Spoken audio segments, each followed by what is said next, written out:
नमस्ते स्टूडेंट्स। आज हम देखने जा रहे हैं चैप्टर 9 का लास्ट पार्ट और जिसका नाम है ऑप्टिकल इंस्ट्रूमेंट्स। ठीक है, बहुत ही इंपॉर्टेंट टॉपिक है। इसमें सिर्फ दो ही हैं, एक है टेलीस्कोप और एक है माइक्रोस्कोप। तो सबसे पहले हम माइक्रोस्कोप के बारे में पढ़ते हैं। What is microscope? सब लोगों ने देखा होगा। अ सिंपल मैग्नीफायर और microscope is a converging lens of small focal length shown in figure. Best example में दूं, मैग्नीफाइंग ग्लास। एक ये कॉन्वेक्स लेंस होती है, जो कन्वर्जिंग लेंस होती है, वो क्या करेगी? इमेज को एनलार्ज करेगी। फिगर में दिया हुआ, in order to use such a lens as a microscope the lens is held near the object. Lens को क्यों ऑब्जेक्ट के पास रखा जाता है? बिकॉज जो ऑब्जेक्ट है वो फोकल लेंथ और ऑप्टिकल सेंटर के बीच में आ जाए। और जब कभी भी ये केस आता है तो आपको पता है कि भाई फोकल और ऑप्टिकल सेंटर के बीच में जब भी ऑब्जेक्ट हो तो ऑब्जेक्ट वर्चुअल और इरेक्ट बनता है, और वो भी मैग्नीफाइड बनता है। So one focal length away or less and the eye is position close to the lens and on the other side. Eyes कहाँ पे होती है? लेंस के दूसरे साइड होती है। यहाँ पे देखो आईज है। ऐसा हमको देखना, मान लो ये मुझे देखना है तो मैग्नीफाइंग ग्लास यहाँ पे रखूंगा, इतना नजदीक रखूंगा ना, ताकि वो क्या दिखेगा? मुझे एनलार्ज दिखेगा। The idea is to get the erect, magnified and virtual image of the object at a distance so that it can be viewed comfortably, that is at 25 cm or more. और ये चीज आपको पता होनी चाहिए कि हमारे आंख को देखने के लिए मिनिमम 25 सेंटीमीटर चाहिए। उससे ज्यादा होगा तो हम इजीली देख पाएंगे, उससे कम अगर ऑब्जेक्ट रखेंगे देख तो पाएंगे बट आंखों को क्या आता है? स्ट्रेन आता है। इसको हम क्या बोलते हैं? इसको हम बोलते हैं minimum point. Okay, if the object is at a distance f, the image is at infinity. ये भी आप जानते हो, फोकस पे जब भी ऑब्जेक्ट को रखोगे इमेज कहाँ बनेगी? इंफिनिटी पे बनेगी। ओके, क्लियर हुआ? तो ये पहले लिख लीजिए, डायग्राम बना लीजिए, फिर इसका हम थोड़ा सा डिटेल सॉल्यूशन देखते हैं। Now, if the object is at distance f, the image is at infinity. However, if the object is at distance slightly less than focal length, ये तो हमने देख लिया। अगर देखो, आपको पता है कि 6 केस है। ये मान लो आपकी कौन सी लेंस है? ये आपका फोकस है, और ये आपका क्या है? डबल फोकस है। ये भी फोकस और डबल फोकस। अगर यहाँ पे रखा तो इमेज कहाँ पे बनेगी? इन्फिनिटिव बनेगी। याद आया? बट अगर मान लो यहाँ पे ऑब्जेक्ट रखा, पैरेलल गया फोकस से और ऐसे पास होगा, और वो एक्चुअली कहाँ पे मीट करेगा? इस साइड मीट करेगा, तो इमेज यहाँ पे बनेगी इस तरह से। क्लियर हुआ? क्लियर हुआ सबको बेटा? इसलिए क्या बोला कि if the object is at distance slightly less than the focal length, the image is virtual and closer than the infinity. Infinity से काफी नजदीक होगी। Although the closest comfortable distance for viewing the image is when it is near the point D. Minimum distance उसका 25 होना चाहिए, उससे ज्यादा चलेगा, otherwise it causes some strain on the eye. तो द लीनियर मैग्निफिकेशन m, कितना object magnify होगा? For the image formed at the near point. Near point मतलब जो हमारा मिनिमम नियर पॉइंट, जिसको बोलते हैं कि भाई उतना पॉइंट तक ऑब्जेक्ट हो तो हम इजीली देख सकते हैं। Bye simple microscope can be obtained by the relation. आपको पता है कि एक फॉर्मूला, आपको एक रिलेशन, फॉर्मूला तो नहीं बोल सकते, आपको रिलेशन पता है, m is equal to v by u, बराबर है। ये फॉर्मूला, इसको मैं नंबर 1 दे देता हूँ, बट लेंस फॉर्मूला आपको ये भी जानते हो। बट लेंस फॉर्मूला क्या होता है? 1/f is equal to 1/v minus 1/u होता है। ओके, 1/u को इधर लेके आएंगे, 1/f को उधर लेके जाए, 1/u is equal to 1/v minus 1/f। Okay, दोनों साइड v से मल्टीप्लाई कर लेते हैं, multiplying both side by v। तो क्या हो जाएगा बेटा? पहले इतना लिख लीजिए, फिर आगे बढ़ते हैं। हाँ, ये आपका हो जाएगा v/u is equal to v/v minus v/f। अब v by u तो आपको पता है, v by u आपका होगा m from 1, v by v is 1 minus v by f, कहाँ से लिया? फ्रॉम 1 से, बराबर है। क्लियर हो गया? बट हमको इजीली इमेज देखने के लिए, but if v is equal to minus D क्यों लिया बेटा? देख लो ना, इमेज कहाँ पे बन रहा है, इस डायरेक्शन में बन रहा है। D is the minimum point जहां पे आंखों को स्ट्रेन नहीं आएगा, और सिंस इस साइड बना है इसलिए माइनस डी। देयरफॉर m का फॉर्मूला क्या है, 1 माइनस v की जगह पे माइनस डी बाय एफ। तो m की वैल्यू क्या हो जाएगी, 1 minus of minus plus D by F. ये उसका क्या हो गया, फॉर्मूला। ठीक है, बट ये जो हमारा मैग्निफिक माइक्रोस्कोप है वो सिंपल माइक्रोस्कोप है। अब ये हमारा इमेज कब बना, this is the special case when object is placed before focus and image is obtained at D. D is what? Near point. अब हर बार तो ऐसा नहीं है ना कि ऑब्जेक्ट वहीं पे हो, ठीक है, ओके। बट मान लो इफ अगर इंफिनिटी पे बना तो obtain the magnification for image formed at infinity for simple microscope. Suppose the object has a height h. मान लेते ऑब्जेक्ट की हाइट h है। The maximum angle it can subtend and be clearly visible is when it is at the near point, that is at a distance d. d पे जब d distance दूर होगा 25 centimetre, तब वो क्या हमें मैक्स क्लियरली दिखेगा। उसके बाद भी दिखेगा बट वो छोटा हो जाएगा, दूर जाता जाएगा, इसलिए हमारी आंखों से दूर जा रहा है। बट मिनिमम हमारा कहाँ पे बनेगा, हमारा बनेगा वो d पे। Angle subtended is then given by, कितना एंगल सबटेंड होगा वो हमें देखना है। थीटा 0 मान लो एंगल बना, क्योंकि आप आंख से देखोगे सामने ऑब्जेक्ट को तो थोड़ा ऊपर देखना पड़ेगा। कितना एंगल बना रहा है, थीटा 0। ओके, तो इस फॉर्मूला में आप लगाएंगे, तो इस फॉर्मूला अगर आप लगाओगे फ्रॉम फिगर, चेक करो, tan theta 0 is equal to opposite by adjacent. But आप ये जानते हो कि for small angle theta 0 tan theta 0 is approximately equal to theta 0। तो वहां पे मैं थीटा 0 की जगह पे क्या लिख सकता हूँ, h बाई डी, नंबर 1 करके छोड़ देता हूँ। बराबर, याद रह जाएगा, पक्का। We now find the angle subtended by at the eye by the image when object is at u. अब हमारे आंखों तक कैसे एंगल बनाएगा वो हमें फाइंड करना है। तो आप फिगर में से चेक कर सकते हो कि भाई जब अगर ऑब्जेक्ट इंफिनिटी पे होगा, इंफिनिटी पे सॉरी फोकस पे, तो इमेज कहाँ पे बनेगी, इंफिनिटी पे। इस तरह से उसका डायग्राम बनेगा। तो वो कितना एंगल बना रहा है आंखों पे, तो चेक करो, एंगल बना रहा है वो थीटा आई। कितना एंगल बना रहा है, इजीली चेक कर सकते हो, थीटा आई। तो यहाँ पे देयरफॉर मैं tan थीटा आई को क्या बोल सकता हूँ, अब देखो ये tan थीटा आई है तो ये भी tan थीटा आई होगा। वो केस इमेज का था इसलिए थीटा ओ। अब बोलो सर ये इमेज का नहीं होगा, वो ऑब्जेक्ट है, ये इमेज है। अब बोलो सर यहाँ पे भी तो ऑब्जेक्ट ही रखा गया। मैं समझाता हूँ, देखो कोई कंफ्यूज होने की बात नहीं है। ये जो हमें ऑब्जेक्ट, अगर नॉर्मल सिर्फ ऑब्जेक्ट दिखता उसकी बात है, बराबर है। बट अगर मैं उस ऑब्जेक्ट को लेंस के थ्रू देख रहा हूं तो उसकी इमेज कहां बनेगी, इनफाइनाइट पे। और इमेज कितना एंगल बना रहा है, ये इमेज ने एंगल बनाया, देख लो, क्योंकि ये स्ट्रेट रेज इमेज से आ रही है, इमेज ने एंगल बनाया। ये थीटा आई है तो ये भी थीटा आई हो जाएगा, क्यों, वर्टिकली ऑपोजिट एंगल। और इस एंगल में आप tan थीटा आई अप्लाई करो, tan theta I is equal to क्या होगा, opposite by adjacent. But for small angle theta I, tan theta I है वो अप्रोक्सीमेटली इक्वल टू कितना हो जाएगा, थीटा आई हो जाएगा। तो देयरफॉर थीटा आई को मैं क्या लिख सकता हूँ, h बाय एफ, ये हो गया नंबर 2। और आपको पता है कि मैग्निफिकेशन दो टाइप की होती है, एक लीनियर और दूसरी एंगुलर। तो फॉर एंगुलर मैग्निफिकेशन,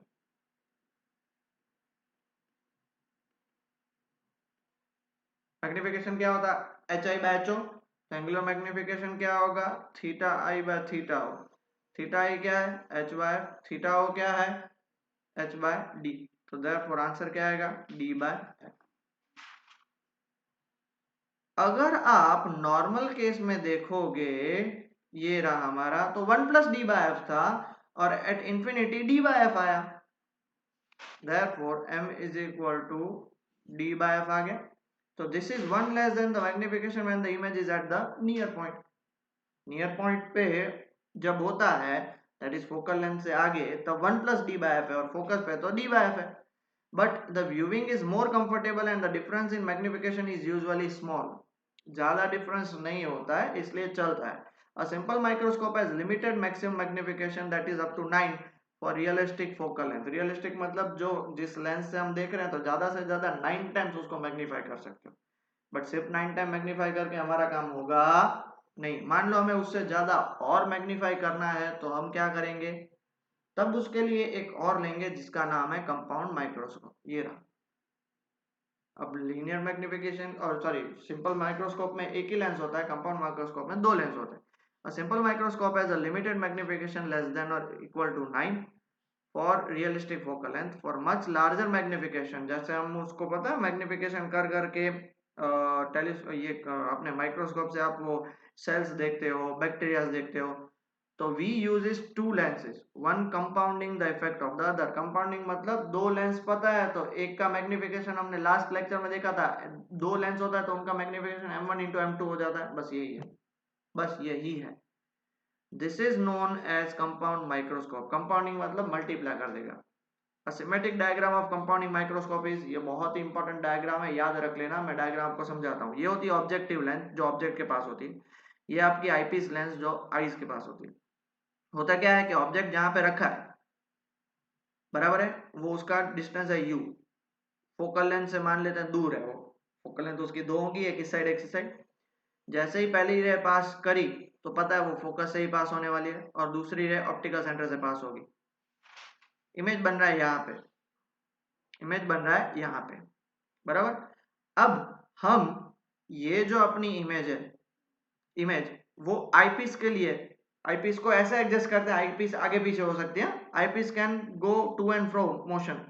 तो आईपीस के लिए ये ऑब्जेक्ट को हम कहाँ पे रखते हैं, एफई पे, या एफई से जस्ट छोटा मान लो, एफई पे या एफई से जस्ट छोटा। अगर एफई से जस्ट छोटा होता तो आपको पता है मैग्निफिकेशन क्या होता, 1 प्लस डी बाय एफ, और अगर एफई पे एग्जैक्ट है तो वो क्या हो जाएगा, डी बाय।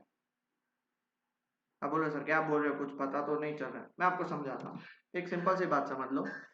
जो इस ऑब्जेक्ट के लिए, ऑब्जेक्टिव के लिए इमेज है, वो आईपीस के लिए क्या हो जाएगा, ऑब्जेक्ट हो जाएगा। ये उसके लिए ऑब्जेक्ट हो जाएगा।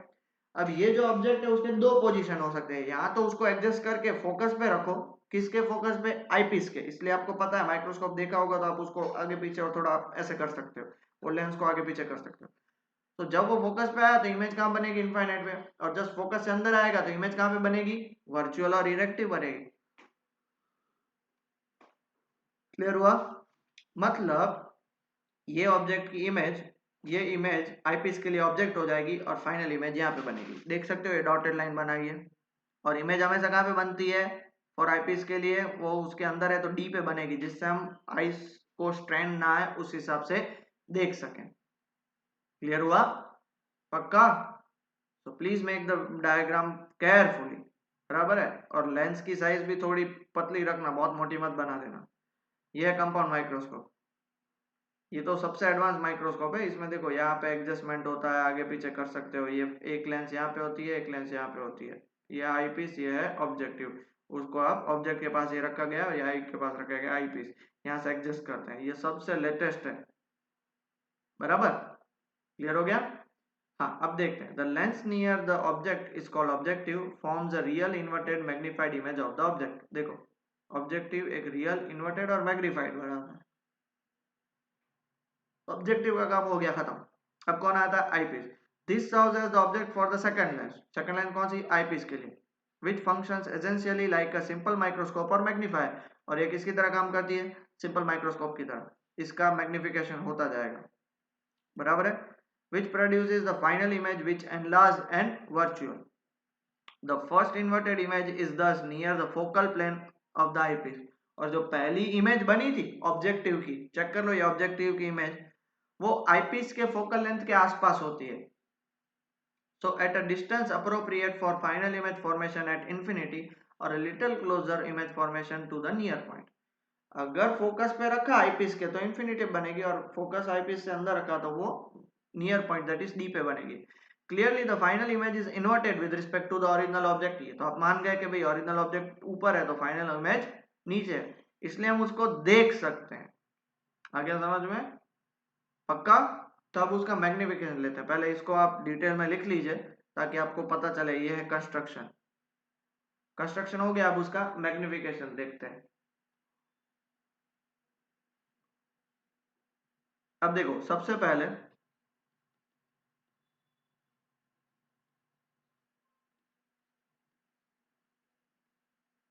Linear magnification due to the objective length. क्या होता है फॉर्मूला? अब ये रियल और वो वाला है तो एच आई मतलब H dash upon H, H dash is image और एच इज ऑब्जेक्ट, बराबर। अगर आप चेक करोगे बट फ्रॉम फिगर चेक कर लो, टेन बीटा की वैल्यू क्या आएगी? बीटा इसको मानता हूं तो ये beta tan beta is equal to, यहाँ पे आप चेक करोगे ये एच और ये क्या हो जाएगा एफ ओ। एफ ओ क्यों? क्योंकि फोकस से पास हो रही है, तो क्या हो जाएगा H by F O. Therefore H को मैं क्या लिख सकता हूँ? F O tan beta. इसको मैं नंबर 1 करके छोड़ देता हूँ। सिमिलरली अब इसमें मैं अगर अप्लाई करूं दूसरे form, again from figure check करो, tan beta is equal to कितना होगा? Opposite H dash. अब ये कितना होगा? इतना पोर्शन, मुझे ये पोर्शन फाइंड करना है। अभी इसको मान लेता हूं मैं, इसको B1 नाम दे देता हूं, B1। तो क्या हो जाएगा H dash bye B1 B dash, okay H dash. Therefore इसमें से एच डैश क्या निकलेगा? B1 B dash tan beta. ये हो गया number 2। But B1 B dash है उसको हम L भी बोलते हैं। L is what? B1 B dash को B1 B डैश को L, L मतलब लेंथ ऑफ द ट्यूब। जो मैंने अभी आपको डायग्राम बताया, लेंथ ऑफ द ट्यूब जो होती है उसको लेंथ ऑफ द ट्यूब, बराबर है। तो उसको मैंने क्या नाम दे दिया? इसको मैं L नाम दे देता हूँ, B1 B डैश को L। क्लियर? कुछ प्रॉब्लम? अब इन 1 और 2 को कहाँ पे पुट करेंगे? 1 और 2 को पुट करेंगे हमारे therefore m is equal to क्या था formula? H dash by H. तो एच डैश क्या है आपका? L टेन बीटा और h क्या है आपका? F naught tan beta. Therefore L M is equal to क्या हो जाएगा? L बाय एफ नॉट, बराबर है। और एक छोटी सी मेरे से गलती होगी, एमओ है ना, तो इसलिए हमारा यहाँ पे भी क्या आ जाएगा? MO MO MO is equal to L by F naught. अब मेन यहाँ से स्टार्ट हो रहा है। When the final image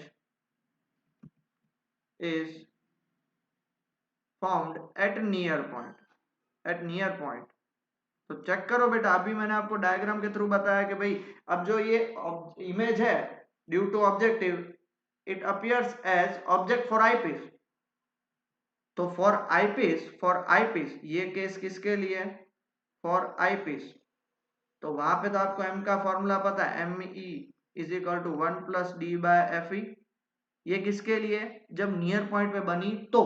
and if the image is formed at focus of eyepiece due to ना यहाँ पे तो क्या होगा? and when the image is formed at infinity, सीधा infinity लिख लेंगे। दो केस हो सकते हैं, बराबर है, infinity और ये किसकी बात चल रही है? आई पीस की बात चल रही है। तब वहां पे एम ई का फॉर्मूला क्या होता है? D by F E. दो फॉर्मूले हो सकते हैं, ये है फर्स्ट फॉर्मूला और ये है सेकंड फॉर्मूला। अब इन दोनों में से हमें यूज कौन सा करना है? तो आपको पता होना चाहिए देयरफॉर कंपाउंड माइक्रोस्कोप का मैग्निफिकेशन क्या होगा? तो दो लेंस का मैग्निफिकेशन क्या हो जाएगा? m is equal to m0 into M E, multiply हो जाएगा। अब m0 आपका क्या है? L बाय f0 और ME क्या है, D/FE। ये किसके लिए, एट इंफिनिटी के लिए, वरना दूसरा फॉर्मूला क्या बनेगा, m0 इंटू ME। L/F0 तो सबके लिए सेम है, यहाँ पे क्या आ जाएगा, सिर्फ 1 प्लस D/FE। ये कहाँ पे बनेगा, एट नियर पॉइंट के लिए। ठीक है, समझ में आया। Now to achieve the large magnification of small object, छोटे ऑब्जेक्ट के लिए लार्ज मैग्निफिकेशन, इसलिए तो माइक्रोस्कोप दिया। The objective and eye piece should have a small focal length. देखो जितनी फोकल लेंथ कम होगी, डिनोमीटर कम, उतना टोटल वैल्यू ज्यादा। तो दोनों की ऐसा नहीं कि सिर्फ F0 और FE, दोनों की फोकल लेंथ कम होनी चाहिए। Various other factors such as illumination of the object, मतलब कितने उसमें से लाइट और इंटेंसिटी है वो contribute to the quality and visibility of the image. In modern microscope, multi-component lenses are used for both objective and eyepiece to improve image quality by minimizing various optical aberration in lenses. पहले के जमाने में जो lenses आती थी उसमें हमने आगे भी बात करती थी क्रोमेटिक एब्रेशन, मतलब मैंने आपको फिगर भी दिखाया था कि भाई साइड में आपको ब्लर दिखता है एजिस पे। बट आज के जो माइक्रोस्कोप होते हैं उसमें एडवांसमेंट इतना आ गया है कि वो ब्लर और उसके एजिस पे इतना दिखता नहीं है। क्लियर हुआ बेटा, किसी को कुछ प्रॉब्लम नहीं है ना, पक्का, आगे बढ़े, डन। तो ये थे उसके डेरिवेशन, सिंपल डेरिवेशन है बेटा। फिर भी ना पता चले तो मैं आपसे रिक्वेस्ट कर रहा हूँ कि आप मुझसे पूछिए, मैं आपको यहाँ पे भी समझाऊंगा। वापस नहीं समझ में आया तो रीप्ले करिए, बट बहुत सिंपल है। आपको देखो पहले सिंपल माइक्रोस्कोप का पता चल गया, फिर कंपाउंड माइक्रोस्कोप का तब भी पता चलेगा। Okay, and last topic that is telescope. The telescope is used to provide angular magnification of distant object. It also has an objective and an eyepiece. ये भी माइक्रोस्कोप का भाई है, इसमें भी ऑब्जेक्टिव और आईपीस दोनों होते हैं। But the only difference is यहाँ पे ऑब्जेक्टिव और आईपीस की पोजीशन सेम होगी, बट वहां पे माइक्रोस्कोप में ऑब्जेक्टिव छोटा तो टेलीस्कोप में ऑब्जेक्टिव बड़ा। But here the objective has a large focal length and much large aperture than the eyepiece. Light from a distant object enters the objective and a real image is formed in the tube at its second focal point. समझ रहे हो, देखो अब light distant object से आएगी, मतलब वो कहां से आ रही है, इनफाइनाइट से पैरेलल आएगी। अब जब इनफाइनाइट से लाइट आ रही है तो बनेगी कहां पे, एग्जैक्टली ये हमारा क्या होना चाहिए, फोकस ऑफ द ऑब्जेक्टिव पे बनेगी, क्योंकि इनफाइनाइट से जो भी रेज आती है वो कहां पे बनती है, फोकस पे बनती है। क्लियर हुआ, क्लियर हो गया बेटा। अब वो फोकस पे बन जाएगी, मान लेते हैं वही फोकस ऑफ आईपीस है, दो केस लेते हैं, या तो फोकस या फोकस से आगे। अब फोकस ऑफ द आईपीस है, अब जो ऑब्जेक्टिव के लिए ऑब्जेक्ट वो आईपीस के, सॉरी ऑब्जेक्टिव के लिए इमेज वो आईपीस के लिए क्या हो जाएगा, ऑब्जेक्ट हो जाएगा। A dash B dash is object for eyepiece and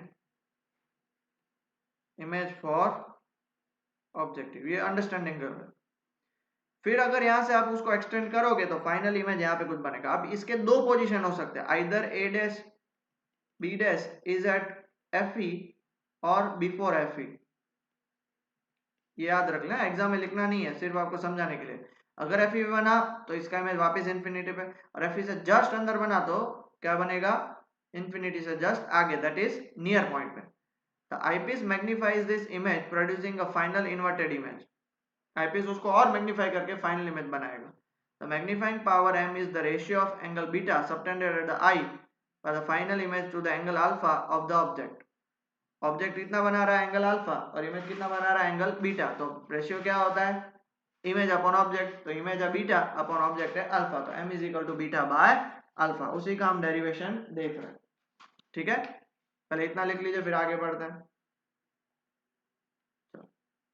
तो हम क्या देख रहे थे, m is equal to beta by alpha. अब बीटा क्या है और अल्फा क्या है, beta is what, angle subtended by the final image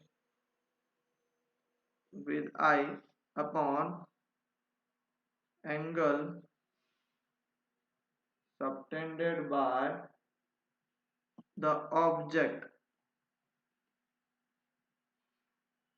with the eye. M is equal to beta by alpha. From figure आपको पता है tan बीटा की वैल्यू क्या थी, h by f e, but for small beta क्या हो जाएगा, beta is equal to h by f e. Also tan alpha की वैल्यू क्या है, h by f o, but small angle alpha, alpha को हम क्या लिख सकते हैं, सिर्फ h by f o, tan alpha निकल जाएगा. Therefore from 1 m कितना हो जाएगा, m is equal to beta की जगह पे h by f e और इसकी जगह पे h by f o, h h cancel हो जाएगा तो क्या हो जाएगा, f o by f e. Therefore m is equal to f o by f e. Clear हुआ. इसका मतलब क्या हुआ कि अगर मैग्निफिकेशन बढ़ाना है तो आईपीस की फोकल लेंथ कम होनी चाहिए और ऑब्जेक्टिव की फोकल लेंथ ज्यादा होनी चाहिए. ओके, क्लियर हो गया. और एक चीज याद रख लेना, इसमें एक ये भी इंपॉर्टेंट है, डायग्राम में आप देखोगे तो FO प्लस FE, ये जो इतना पोर्शन है ना उसको हम बोलते हैं L that is tube length. यहाँ पे मैं लिख ले रहा हूँ, FO plus FE is equal to optical length of telescope. तो ट्यूब लेंथ होनी चाहिए वो या तो FO प्लस FE या उससे बड़ी होनी चाहिए. ये L is your tube length. Tube length minimum L से L जितनी या उससे ज्यादा होनी चाहिए. ठीक है. Next, terrestrial telescopes have in addition a pair of inverted lenses to make the final image erect. अगर देखो इसमें अगर आप डायग्राम देखोगे तो इमेज इन्वर्ट बनी. अब इन्वर्ट बनी मतलब आप अगर सन को देख रहे हो तो सन या मून या कुछ भी सामने कोई भी स्टार देख रहे हो या टेलीस्कोप देख रहे हो या स्पेस शिप देख रहे हो, एस्ट्रोनॉट्स को देख रहे हो तो वो उल्टे दिखेंगे. तो उसको सीधे बनाने के लिए अब हम क्या करते हैं, एक लेंस रखते हैं. तो refracting telescope can be used both for terrestrial and astronomical observation. For example consider telescope whose objective has a focal length 100 cm. Objective इतनी बड़ी है एंड आईपीस है वो इतना छोटा है 1 सेंटीमीटर का. तो magnifying power of this telescope is what, FE by FO, sorry FO by FE, 100 by 1, 100 आ जाएगा. बट जो सबसे बड़ा प्रॉब्लम है वो क्या है, the main consideration with an astronomical telescope are its light gathering power and its resolution और resolving power. ये नेक्स्ट चैप्टर में आएगा आपको क्लियर में. क्या ये प्रॉब्लम है, दो, एक लाइट गैदरिंग पावर और दूसरा resolution that is resolving power. The former clearly depends on the area of the objective. Farmer मतलब लाइट गैदरिंग पावर, जितना एरिया ऑब्जेक्टिव ज्यादा उतनी लाइट आ सकती है, क्योंकि जितनी ज्यादा लाइट आएगी तो सामने वाला, बेसिकली हम ऑब्जेक्ट क्यों देख पा रहे हैं, बिकॉज उससे जो लाइट आती है हमारे आंखों पर रिफ्लेक्ट हो रही है तो हम देख पा रहे हैं. With larger diameters फेंटर objects can be observe. जितना बड़ा डायमीटर लिया, 100 सेंटीमीटर की जगह पे 1 मीटर का, 1 मीटर की जगह पे 2 मीटर का डायमीटर ले लो, तो उससे क्या होगा, बहुत सारी लाइट उसमें आएगी. तो फेंटर ऑब्जेक्ट मतलब जो दूर हमारी आंखों से नहीं दिख पा रहे, बहुत ही फेंट. फेंट मतलब जो क्या बोल सकते हैं कि हिंदी और गुजराती वर्ड मुझे याद नहीं आ रहा है, गुजराती वर्ड है झांको. ठीक है. तो वो भी क्योंकि उससे मोस्टली लाइट आ जाएगी उसके पूरे डायमीटर में तो हमें वो क्लियरली दिखेगा. The resolving power or the ability to observe two object distantly which are in very nearly the same direction also depends on the diameter of the objective. ये जो resolving power है, I think so next chapter में cut हो चुका है. और वो resolving power क्या है, आपने देखा होगा कि अब जब कभी भी आप रात को ट्रैवलिंग करते हो तो 4 व्हीलर सामने से आती है तो उसकी दोनों लाइट चल रही होती है, बट जब दूर से आ रही होती है तो हमें एक ही दिखती है. जैसे नजदीक जाते हैं तब पता चलता है कि वो दो अलग है. तो वो हमारे आंखों का क्या हुआ, रिजॉल्विंग पावर हुआ. So the desirable aim in optical telescope is to make them with objective of larger diameter. तो इसमें क्या होगा, तो स्पेस में तो हमको पता है कि बहुत सारे स्टार्स नजदीक नजदीक हैं. तो अगर हम यहाँ से देखेंगे तो हमें वो एक ही स्टार दिखेगा. जैसे एक स्टार का नाम था, भूल गया, वो आपस में ही घूमते रहते हैं, बराबर है, वो आपस में घूमते रहते हैं. बहुत सालों तक उनको लगा कि एक ही स्टार है, बट जैसे जैसे एडवांसमेंट हुआ, टेलीस्कोप बढ़ते गए, उनको ऑब्जर्व किया, तब पता चला भाई ये तो दो स्टार्स हैं आपस में घूम रहे हैं. उस स्टार का नाम क्या है मैं आपको बताता हूँ. उसका नाम है अल्फा सेंचुरिया ए और अल्फा सेंचुरिया बी, जो दोनों आपस में आसपास घूमते रहते हैं. The largest lens objective in use has a diameter of 40 inch, that is 1.02 metre, और वो यक्स ऑब्जर्वेटरी विस्कॉन्सिन यूएसए में है, बराबर है। 40 इंच मतलब 1 मीटर डायमीटर का, उससे बड़ा ऑब्जेक्ट फिर देखने जाओगे तो बहुत सारे और प्रॉब्लम्स आते हैं। क्या आते हैं वो देख लेते हैं। Such big lenses tends to be very heavy and therefore difficult to make and support by their edges. अब आप बोलो सर 1 ही मीटर तो है, बट उसका वेट इतना होता है और वो डेलिकेट होते हैं। चलो वेट तो फिर भी हम देख ले, डेलिकेट होते हैं, थोड़ा सा भी उसमें प्रेशर आ गया तो वो टूट जाता है। Further it is rather difficult and expensive to make such a large size lenses which forms images that are free from any kind of chromatic aberrations and distortion। और ये इतनी बड़ी लेंस होते हैं ना, उसमें कुछ ना कुछ aberrations आते ही हैं। Okay, for this reasons modern telescopes use concave mirror rather than a lens for the objective। इसलिए वो क्या बनाते हैं, कॉन्केव मिरर बनाते हैं इन प्लेस ऑफ, बराबर है, objective lens. Telescope with mirror objective are called reflecting telescope. अब जो हमने पहला टेलीस्कोप देखा वो क्या था, रिफ्लेक्टिंग था, अब ये रिफ्लेक्टिंग हो जाएगा। They have several advantages. सबसे पहला क्या, there is no chromatic aberration in mirror. दूसरा, if a parabolic reflecting surface is chosen, spherical aberration is also removed. दोनों एबर्शन मतलब दोनों डिस्टॉर्शन, दोनों जो प्रॉब्लम्स है वो रिमूव हो सकते हैं। Mechanical support is much less of problem since a mirror weighs much less than that of a lens equivalent of optical quality। उतना ही बड़ा लेंस के कंपैरिजन में मिरर की साइज जो होगी वो साइज सेम होगी, बट उसका वेट काफी कम होगा। And can be supported over its entire back surface, not over just its rim. Lens को पता है रिम में रखना पड़ता है, वरस मिरर को क्या होता है, बैक सपोर्ट में लगा सकते हो। इसलिए मिरर को दीवार में लगाया जाता है, लेंस को दीवार में नहीं लगा सकते, क्योंकि लेंस को आगे पीछे दोनों खाली चाहिए। आगे समझ में, ठीक है। चलो pause the video, note it down. Next, one such arrangement using a convex secondary mirror to focus the incident light which now passes through a hole in the objective mirror is shown in figure, and this is known as Cassegrain telescope। क्या क्या हुआ देखो, पहले क्या किया, mirror ही रखे दोनों, बराबर है। सबसे पहले यहां से आप देख सकते हो, यहां से पैरेलल रेज आ रही है, मतलब ये कहां से आनी चाहिए, इनफाइनाइट से ही पैरेलल रेज आती है। अब इनफाइनाइट से पैरेलल रेज आई तो ये आपका जो ऑब्जेक्टिव मिरर है वो कौन सा मिरर है, कॉनकेव मिरर, तो वो कहां पे मिलेंगी, एट फोकस। बट उस फोकस पे जाने से पहले ही हमने सेकेंडरी मिरर रख दिया जो कौन सा है, कॉन्वेक्स टाइप का है, तो उसके कारण वो फिर कहां पे मिलेंगी, यहाँ पे आईपीस पे मिलेंगी। समझ में आया।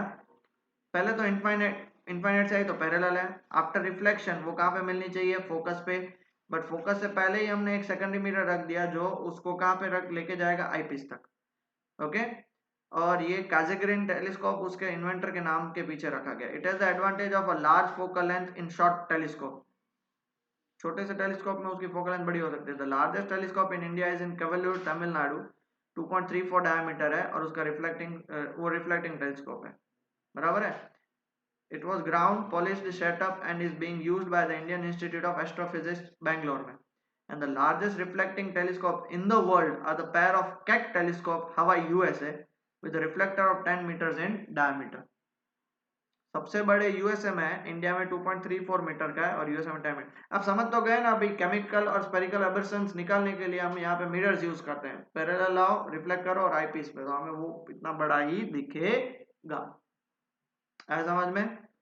तो that's all, the end chapter ends over here. ये सारे एमसीक्यू में काम आएंगे, याद कर लेना। ये है आपका 10 मीटर बड़ा जो रिफ्लेक्टिंग टेलीस्कोप है, 10 मीटर बड़ा नहीं है, ये रिफ्लेक्टिंग टेलीस्कोप है। जो कर्क ऑब्जर्वेटरी है वो ये है, ये कर्क ऑब्जर्वेटरी है, और ये कर्क जो हमने देखा ना अभी, क्या बोलते हैं, कहाँ गया, ये रहा केक टेलीस्कोप, ये है केक टेलीस्कोप। कितने बड़े बड़े हैं, आपको दिख छोटे रहे हैं, बट ये टेलीस्कोप्स यूनिवर्स में आज की तारीख में ढूंढ रहे हैं लाइफ, दूर दूर तक दूर दूर तक दूर दूर तक ढूंढ रहे हैं। और ये रिफ्लेक्टिंग टेलीस्कोप्स ऐसे होते हैं, देखो यहाँ से आता है, फिर आप उसको देखते हो और फिर उसको आप ऑब्जर्व कर सकते हो। क्लियर। तो दैट्स ऑल फॉर टुडे। हमारा यहाँ पे चैप्टर खत्म होता है। नेक्स्ट लेक्चर में हम एक ही दिन में एक्सरसाइज पूरी खत्म कर देंगे। आई विश आप लोग अच्छे से पढ़ाई करो। आई नो बहुत लोगों की एग्जाम स्टार्ट होने वाली है, बट मैं क्या करूँ, वरना कोर्स कंप्लीट नहीं होगा। और मैं समझा समझा के थक चुका हूँ कि एग्जाम के बीच में, अभी एग्जाम का कोई लेना देना नहीं है, बट आपको कुछ बोल तो सकते भी नहीं है। So study well and take care बेटा।